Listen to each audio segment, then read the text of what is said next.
Good evening and welcome to our Sunday programming. We are talking to an awesome candidate today for Secretary of the State of Connecticut. Denise Merrill is going to be handing off the torch to Stephanie Thomas from Norwalk. She's currently a state representative for the state of Connecticut already. She's already well versed and understands the workings and the inner workings of Hartford, Connecticut and our General Assembly. Now she's going to move over to the Secretary of State's office. We are so excited to talk to her tonight. She is representing my hometown, Norwalk, Connecticut. And so we are so excited and so proud to have her on our program tonight. So we will be talking to Stephanie Thomas on the other side of this promo video.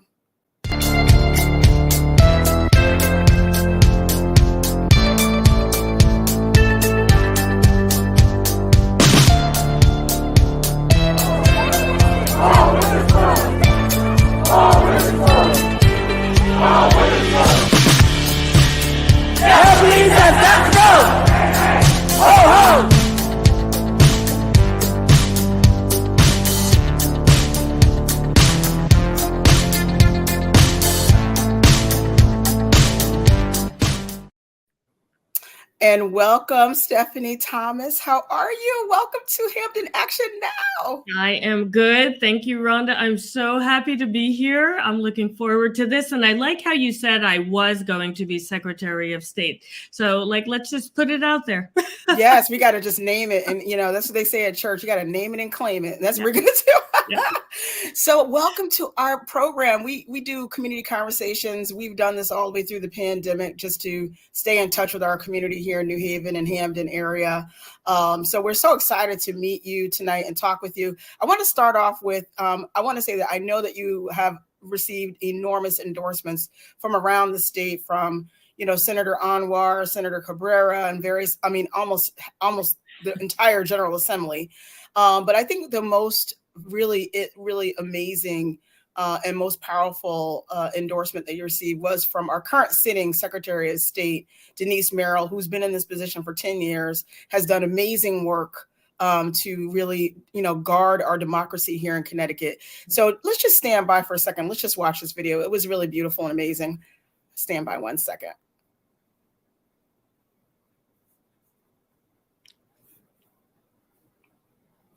Let's run it.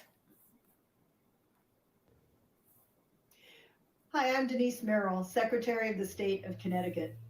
The job of Secretary of State has never been more important than it is today. Around the country, efforts have been made to suppress the vote. Not here in Connecticut. We are proud of our elections here in Connecticut, and we need a person as Secretary of the State who will continue that job of making sure that Connecticut has safe and secure elections and that every person is able to vote securely and fairly. There is only one person in my mind that fits that bill for this job, and that person is Stephanie Thomas. Not only has she been in Hartford as a state representative on the committee that grapples with election issues, but she also has a clear, deep understanding of what's at stake. She has a true passion for the issues, and I believe she is that person who will fight for us, both here in Connecticut and at the national level. That's what we need. I think she would be ready on day one to take over this job.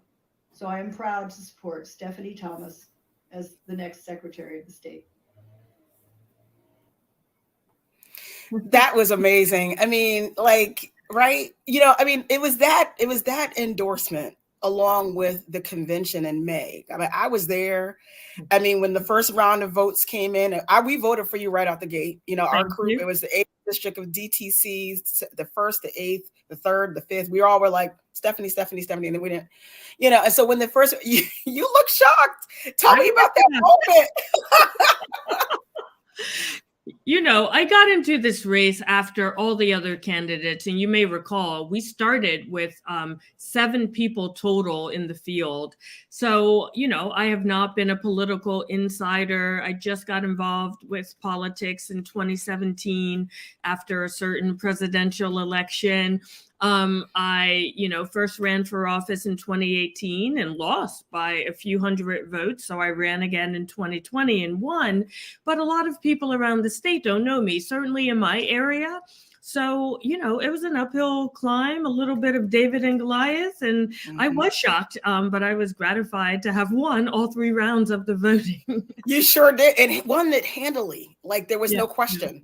I'm going to just put up a picture of, that was my favorite picture. You were like, oh my God. Like we all were just like amazed. It was just an awesome moment. Yeah, you may recall, I didn't even have an acceptance speech. I hadn't written anything.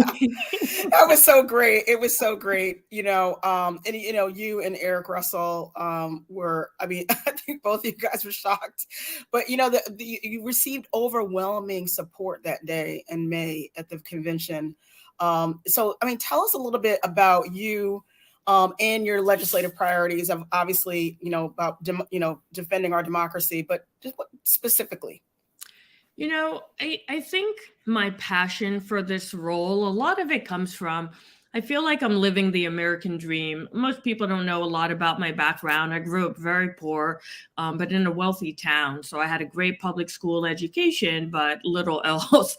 And, I worked really hard. And like many people of color in my earliest days, I felt, especially in the town I grew up in, I definitely felt the effects of racism and and my mother just never let us fall prey to that. And she knew that if we got a good education and worked hard, we could do whatever we wanted to. And that was the message I had growing up. So I went on and went to college and decided to devote my career to nonprofits and public service and giving back in that way. It was only after that presidential election that I started getting a little more involved. And what I learned was how few people were actively engaged in our political system, but yet it controls just about everything we do. So my passion comes from getting more people involved so that our policy starts to match the values of the people that are governed by it. So you must be really amazed, like I am, watching the January 6th hearings. It's kind of makes the hair on my arm stand up. It's chilling. Yeah, it makes me a little scared because the lot of all the action that went on to try to undermine our vote. That sacred piece of paper known as a ballot is the glue that holds everything together. And it's amazing. What are your thoughts on the January 6th hearings? And I definitely have found them to be chilling and almost too disturbing to watch at times. I thought Liz Cheney put it best in her closing. She said something like, this was a premeditated attempt to steal an election. And if that weren't disturbing enough in and of itself, the fact that so many people knew it was happening, stood by and said nothing, and still defended. And worse, you mentioned in your opening, I vice chair, or Denise mentioned it, I vice chair our elections committee in Hartford. And I see people come and testify and give comments time and time again, and they still believe this narrative. They talk about all the voter fraud in Connecticut, which have been investigated. All the complaints that have been filed have been investigated. And just like we saw on the national scene, they've been refuted. So it's really dangerous, I think, for our our form of democracy to have this narrative out there. And it's why I feel so passionately about civic education and civic engagement. It's really dangerous too, because I think that, there was about in 2020's election, that was the election of our lifetime, really. It was a very historic election. We still in Connecticut had over 500,000 registered voters didn't come to the polls, which is, I know they say we had record breaking turnout, but it still was. We've just always had bad turnout, so record breaking is still like okay. Right. So I was like, okay, that's still okay, but where are those 500,000 people, and why are they not engaged? And what are we doing, to throw, more dollars to do PSAs and education, especially the young people, that 18 to 25-year-olds, to get them to understand how important it is, not just to register, but to participate. Yeah. Here's what I find, and why I got in the race in the first place. I, like everybody else, was sitting back trying to figure out which candidate I would support. But between getting involved in politics so late in my life, going out door knocking and campaigning, and now serving in the GAE committee, the elections committee, it has become increasingly clear to me that people know nothing about how our government works. They don't know their state rep from their congressional rep. They don't know who to go to with certain types of issues.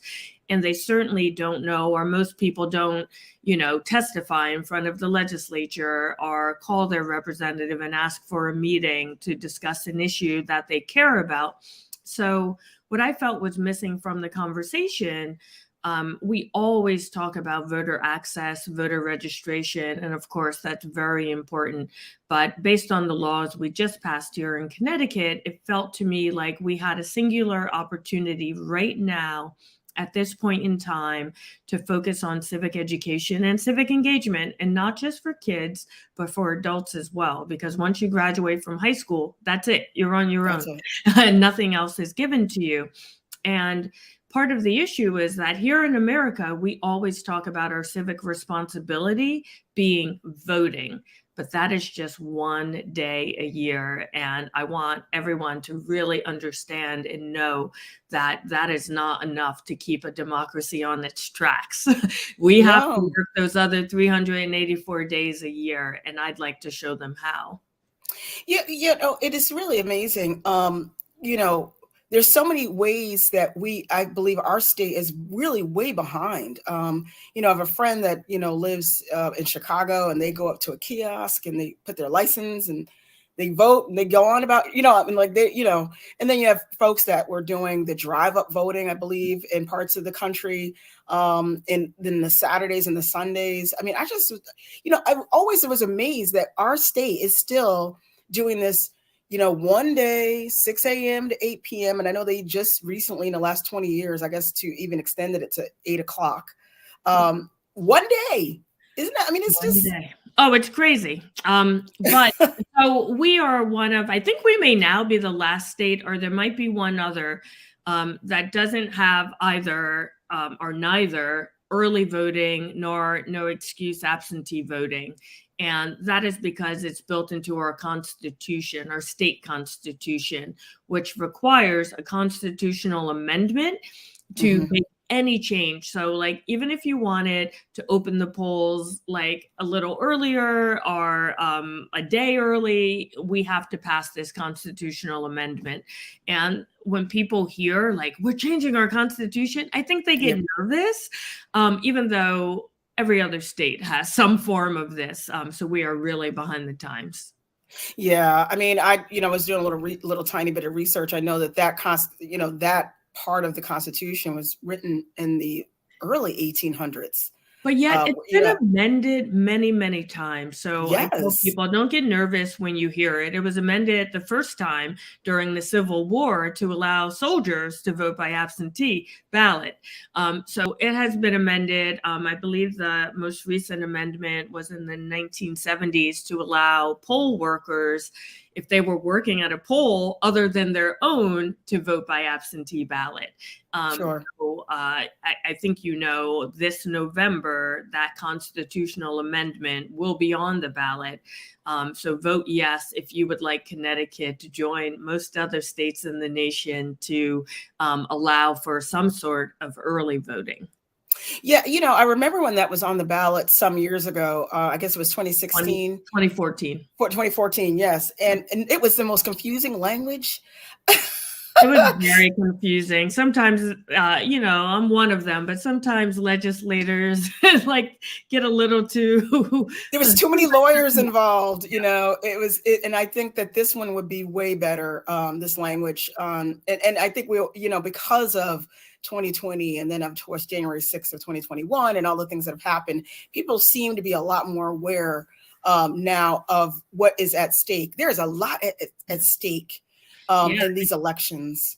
Yeah, and we haven't even talked about the two cases that are coming up on the Supreme Court docket this coming fall that have to do with voting. And there are you know, it could have very widespread ramifications. The same way we saw Roe v. Wade, we thought it was settled law, could never be touched again.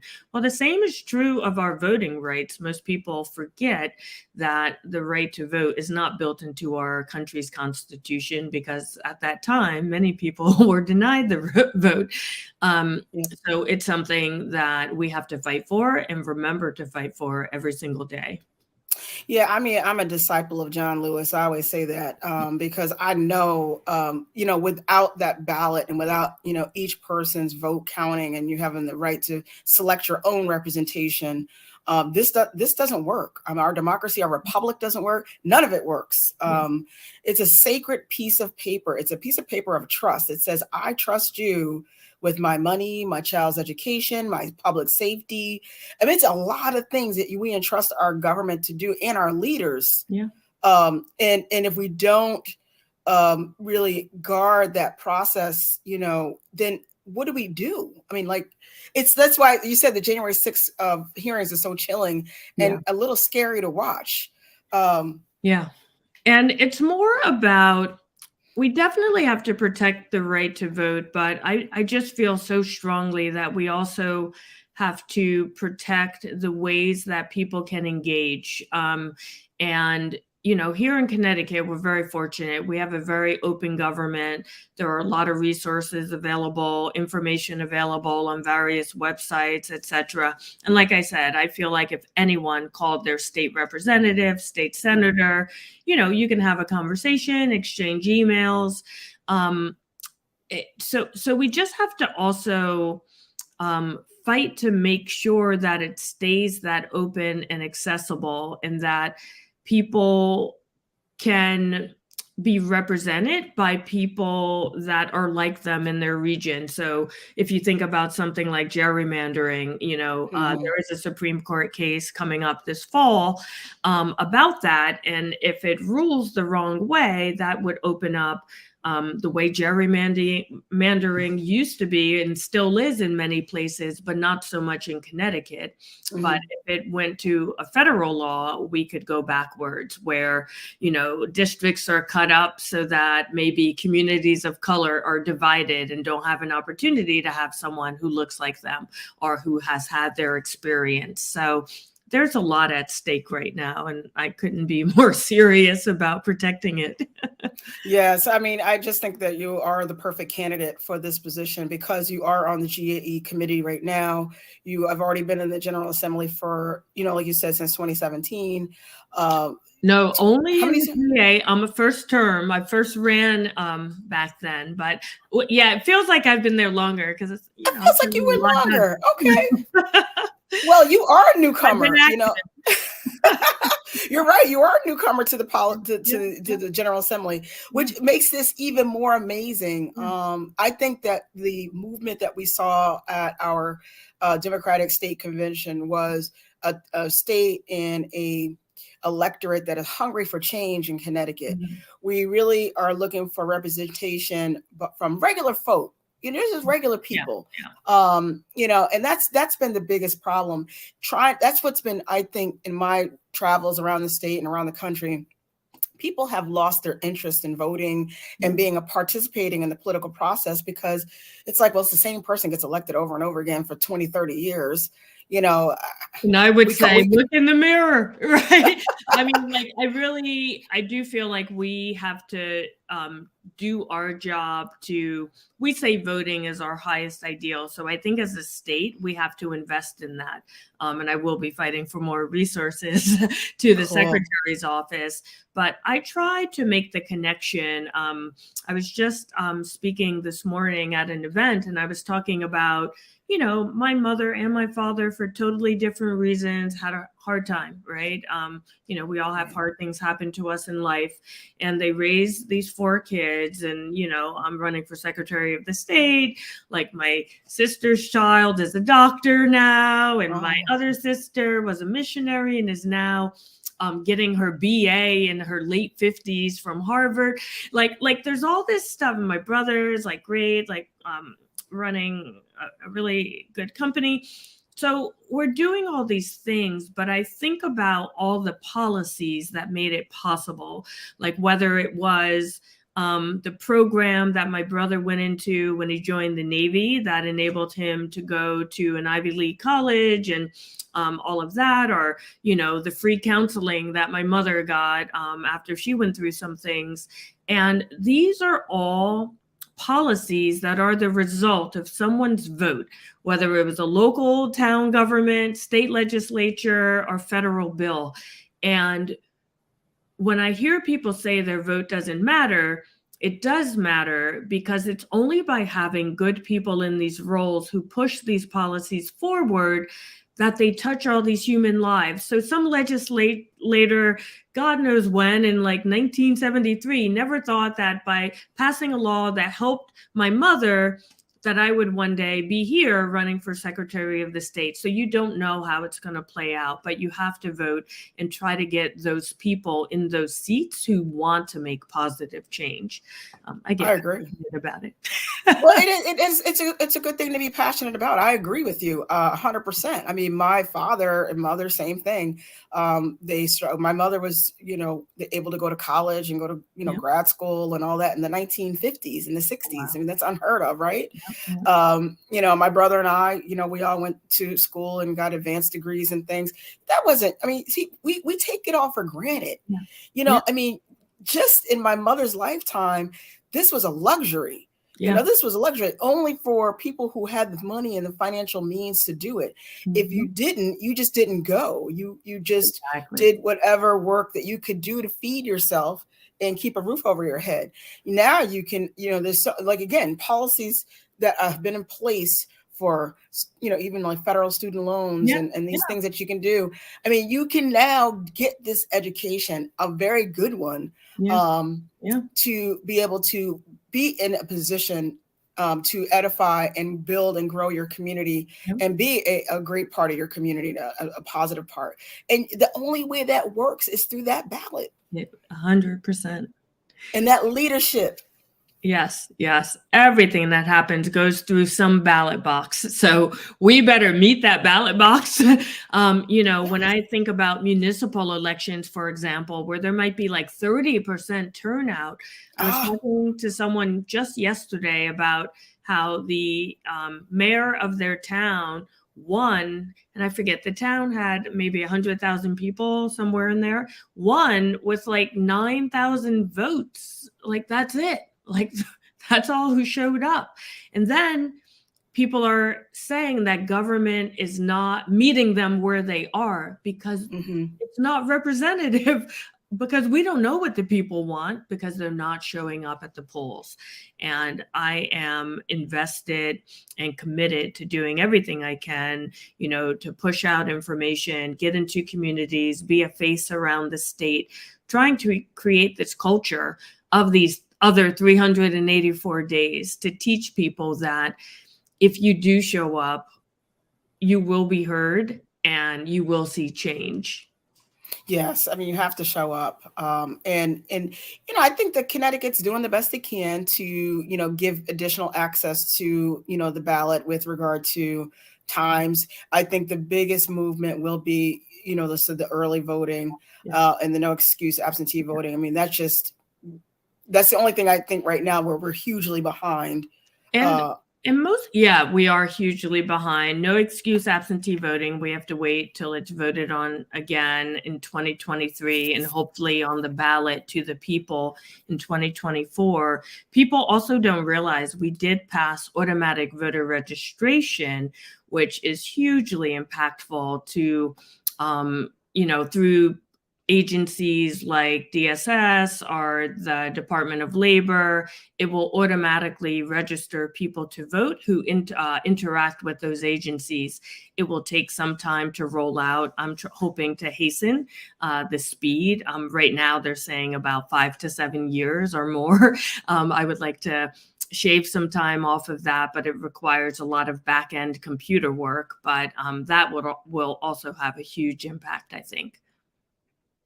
And that's another thing we were all wondering is like, when are we going to take, our entire system, digital, and not really I mean, I know we need a piece of paper, but like, it's 2022. At what point is some of this going to be digitized somehow? So Connecticut has some challenges that other states don't have, namely the fact that we have no county government.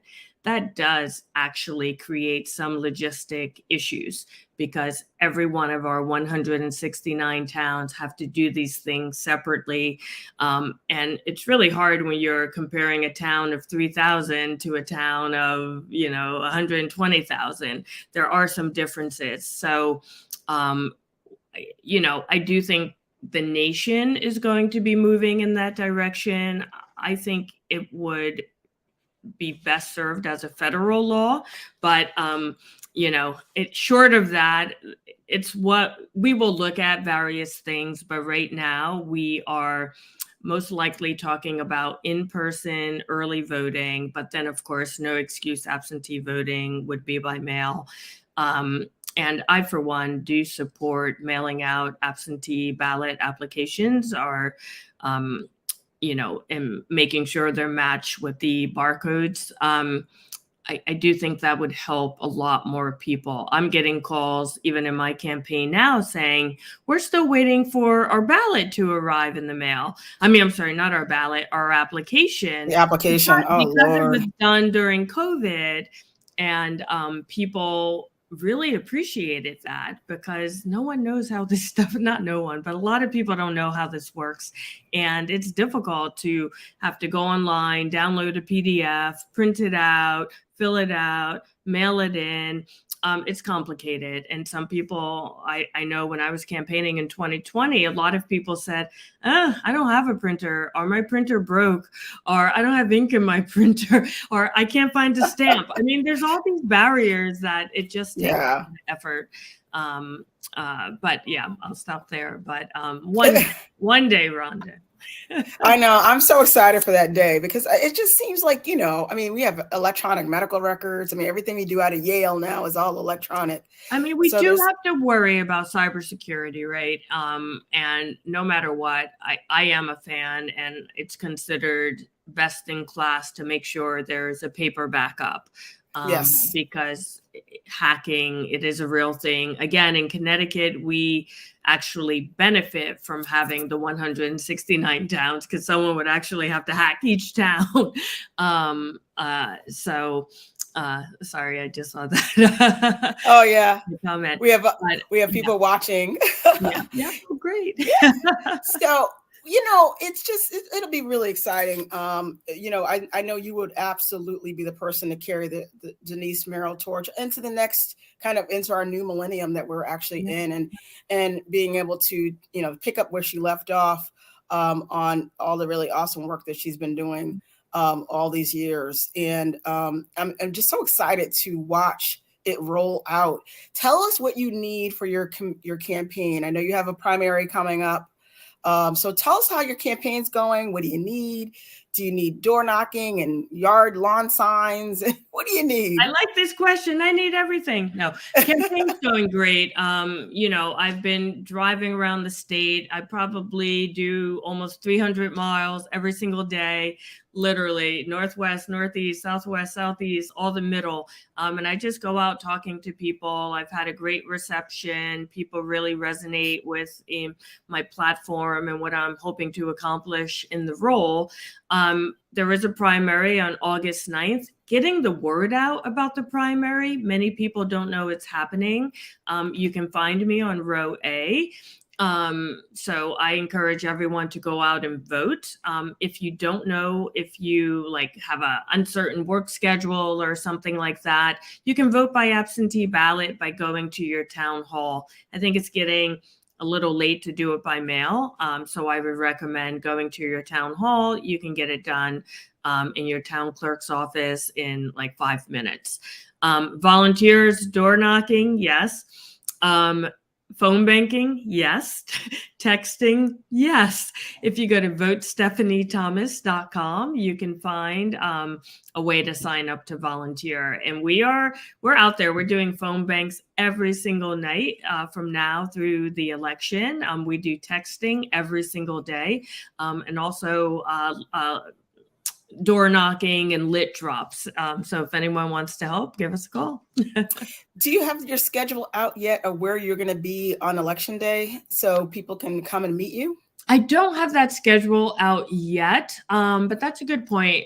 Maybe we'll put it on our website just so people can find it.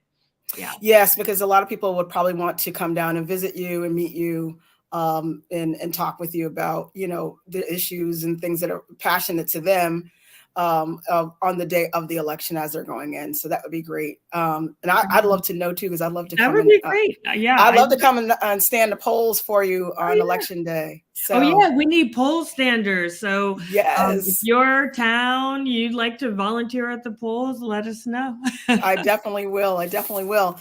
So any final words to wrap up tonight's talk with regard to your legislative priorities? What will you be doing on day one once you're elected into office?